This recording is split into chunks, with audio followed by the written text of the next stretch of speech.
W's mom, former First Lady Barbara Bush, is weighing in on the idea of Sarah Palin running for president. She doesn't think Washington, D.C. is the place for Caribou Barbie. What's your read about Sarah Palin? Well, I sat next to her once, thought she was beautiful, and I think she's very happy in Alaska, and I hope she'll stay there. Well, we get to see firsthand just how happy Sarah Palin is in Alaska. Last night, another episode of her reality show aired. A couple of my girlfriends threw me my baby shower right here in this shooting range. Piper's baby shower. And I love to share that story because it gets the liberals all wee-weed up. I can't tell where it's going. Yeah, I know. Yeah. Don't retreat, just reload. They could do some damage here. We need to calm these boys down real quick. That hurts like crap. Well, that person thinks that she could beat President Obama. She's heading to Iowa this weekend to plug her book, and her aides are reportedly checking out office space in Des Moines, Iowa. Joining me now is Joan Walsh, editor-at-large, Salon.com. Lots of messaging going on here. Being a guy who likes to hunt and fish from the Midwest, I think that crowd would kind of get this and be enamored with it. Is there messaging here that is definite? What do you think, Joan? I don't think it's definite, Ed. I don't think she's going after your vote, but I could be wrong, and I know you're keeping an open mind.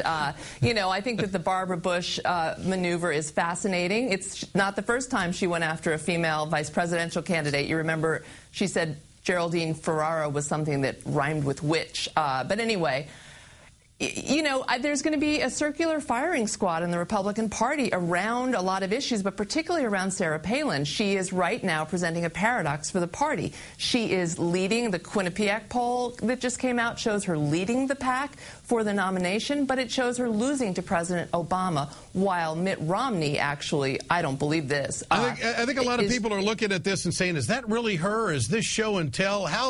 How much real is in this reality show? And the Sarah Palin media machine continues on, as you say, that she is leading in this Quinnipiac poll for the 2012 GOP nomination, and at 19%, the Mittster, then the Huckster, then Gingrich, and then Tim Pawlenty. Pawlenty actually making the biggest move at 6%. She's a media machine right now. She's a media machine. She has a built-in advantage over those other guys. It could conceivably erode. But right now, I think she's playing it very well. She's keeping everyone guessing. She's keeping us talking about her. She's got this show that is directly reaching out to her core audience, which is not you. And she's having a ball, and she's raking in the money, which we both know is a big, big part of why she does what she does. And she is vilifying the media. Here's what she told Hannity on his show coming up. Would you even do another interview with Katie Couric?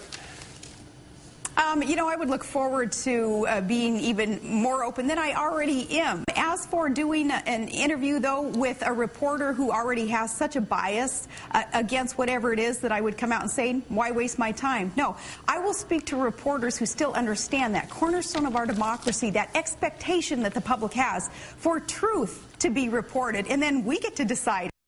And the numbers today, if she were to be the candidate for the Republicans, this is how it breaks down. President Obama at 48%, Sarah Palin at 40%. Where do we stand right now? Do you think this is accurate? It's way too early. It shouldn't be that close. I don't think it would even be that close once the American people continue to get to know her. Independents are frightened by her. Democrats loathe her. But Republicans love her. So, you know, we're going to see all this shake out. We're going to see some of the men start to, you know, get on their game and challenge her. Right now, she kind of has the field to herself because she's doing so much media with her Fox platform as well as her reality TV platform. And then you've got Bristol on Dancing with the Stars, you know. It's all Palin all the time. It's an advantage for now. We're going to see how it shakes out. Do you think the Bristol dancing has helped her?